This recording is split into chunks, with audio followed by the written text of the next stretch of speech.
Hello, আসসালামু আলাইকুম। দেখেন আমি একটা কালার নিয়ে আসছি, সেটা হলো ক্রিম কালারের মধ্যে একটা হালকা মিষ্টি কালার প্রিন্টের।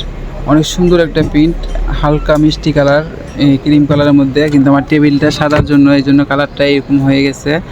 আর দেখেন আমি কালার পরছি লাল কালার গেঞ্জিটা, এই জন্য কালারটা বেশি হালকা লাগতেছে।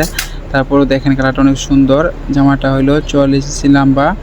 এই যে আমি জামাটা ভাঁজ করে দুই ভাগ করে এখন পিছের পাট আর সামনের পাটটা আলাদা, ব্যাক পাট ফ্রন্ট পাট আলাদা করলাম, করে এখন আমি সমান করে বিছাচ্ছি। বিছায়া এই যে লম্বা হয়েছে 44 ইঞ্চি লম্বা, আমার লম্বা হয়ে গেছে গা। এখন আমি এটা কাটবো। এখন আমি গলার কাপড় সাইডে কাপড় রেখে আমি মোড়া কাটলাম, কেটে এখন আমি সাইড কাটবো।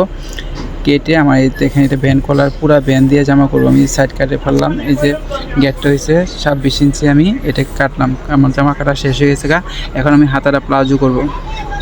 কাপড় কম আছে, 18 ইঞ্চি প্লাজো দিব, 18 ইঞ্চি হাতা দিচ্ছি আমি। এটা 18 ইঞ্চি হাতা করব। এখানে আমার সাইডে প্লাজো দিব, তারপর একটু ঘের লাগতেছে আমি, তারপর এখানে জয়েন দিচ্ছি আমি। কাপড়টা সাইডে কাপড়টা কেটে এনে জয়েন দিচ্ছি আমি। দেখেন জয়েন দিয়ে দিলাম। এই তো আমার হাতা কাটা শেষ হয়ে গেল। হাতা এই যে গলার কাপড় সব কিছু ভরে দিলাম।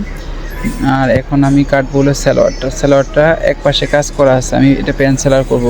এখন আমি এক পাশে কাজ করা, আমি অতএব এই যে বাড়তি কাপড়টা আমি কেটে নিচ্ছি। আমি এটা অনেক বড় সেলার কাপড়টা, আমি বাড়তি কাপড়টা কেটে নিলাম। এখন আমি দুই ভাগ করব সেলার কাপড়টা। এই যে দুই ভাগ করতেছি, দুই ভাগ করা শেষ হয়ে গেছে। এখন মাঝখানে যে কাজ করা কাপড়টা সেটা আমি আগে বিছাচ্ছি। এই যে মাঝখানে নিচে কাজ করা আছে, এখন আমি সাইডে কলি দিচ্ছি আমি। এই যে এই যে সাইডে কলি দিচ্ছি আমি, এই যে কলি। এখন আমার সেলারটা 40 ইঞ্চি লম্বা হবে। এখানে কাপড় অনেকগুলাই বেঁচে গেছে। এই যে 40 ইঞ্চি আমি সেলারটা দিব।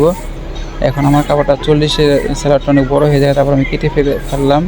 এই দেখেন সমান করে এখন আমি পায়ের মুখটা দেবো হলো 14 ইঞ্চি রেখে আমি হাইটা দেবো 15 ইঞ্চি। এই তো আমার কাটা শেষ হয়ে গেছে। একদম সহজ, দেখছেন একটু বেশি ঘের